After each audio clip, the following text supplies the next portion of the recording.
Pengadilan Negeri Langsa melaksanakan eksekusi real terhadap perkara antara Yayasan Dayah Bustanul Ulum YDBU dengan Yayasan Dayah Bustanul Ulum Langsa YDBUL. Dalam amar putusannya, Pengadilan Negeri Langsa mengabulkan gugatan Yayasan Dayah Bustanul Ulum dan dinyatakan sah sebagai pemilik aset. Pelaksanaan eksekusi oleh Pengadilan Negeri Langsa terhadap perkara Yayasan Dayah Bustanul Ulum ini mendapat pengawalan ketat dari aparat kepolisian dan TNI.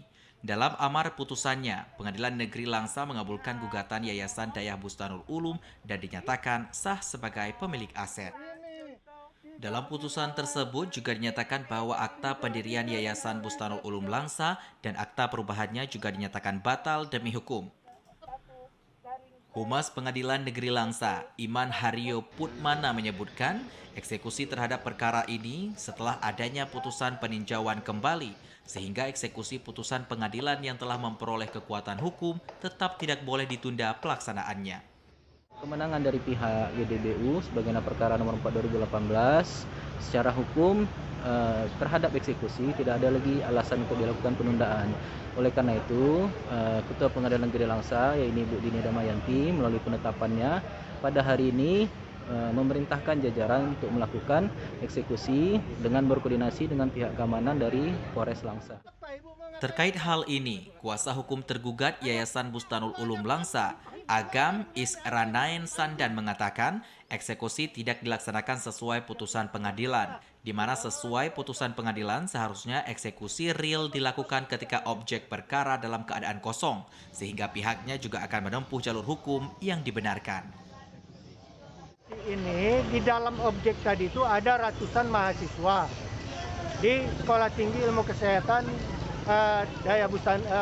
Stikes Bustanul Ulum. Kemudian ada ribuan santri di pesantren Madrasah Ummul Quran. Nah ini macam mana kalau hanya datang, kemudian pasang pelang terus pulang, sedangkan perintah pengadilan kan menyerahkan dalam keadaan kosong.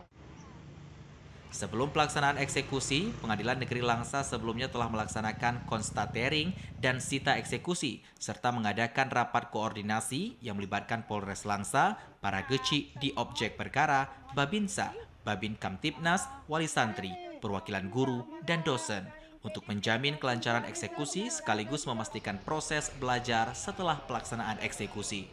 Dari Langsa, Mulyadi, TVRI melaporkan. 5 unit rumah dinas TNI Angkatan Darat di asrama PHB Lamprit, Banda Aceh dikosongkan oleh pihak Kodam Iskandar Muda. Tindakan itu dilakukan sebagai upaya mengamankan aset milik negara berupa lahan dan bangunan. 5 unit rumah dinas TNI AD berkonstruksi semi permanen di asrama PHB atau di kawasan Jalan Daud Ber-E, Gampung Bandar Baru, Kecamatan Kuta Alam, Kota Banda Aceh, dilakukan pemurnian pangkalan. Kegiatan ini dilakukan dalam rangka mengamankan aset milik negara berupa lahan dan bangunan. Nantinya rumah tersebut akan digunakan untuk perumahan prajurit TNI AD yang aktif berdinas. Hal ini merupakan tindak lanjut dari adanya klaim atas tanah dan bangunan di kawasan tersebut. Tanah yang merupakan aset milik negara yang telah memiliki sertifikat hak pakai atau SHP nomor 01.01.01.02.402004 tertanggal 25 Maret 2008 yang dikeluarkan oleh Badan Pertanahan Nasional atau BPN. Dalam melakukan pemurnian pangkalan, Kodam Iskandar Muda juga telah menyiapkan rumah tinggal sementara untuk para penghuni di rumah dinas Yonif R112 yang bisa ditempati selama 6 bulan ke depan. Pada hari ini pelaksanaan kegiatan pemurnian pangkalan ini kita laksanakan secara humanis dan secara persuasif. Langkah-langkah mediasi sudah kita lakukan mulai dari tahun 2021 sampai dengan tahun 2023 ini. Kemudian pendekatan komunikasi juga sudah kita laksanakan. Kita telah menyiapkan rumah tinggal sementara bagi penghuni lama yang bisa ditempati selama 6 bulan. Hari ini ada 5 rumah yang akan kita murnikan. Dalam kegiatan pengosongan, Kodam Iskandar Muda dibantu oleh Satpol PP, Polri, dan pihak terkait.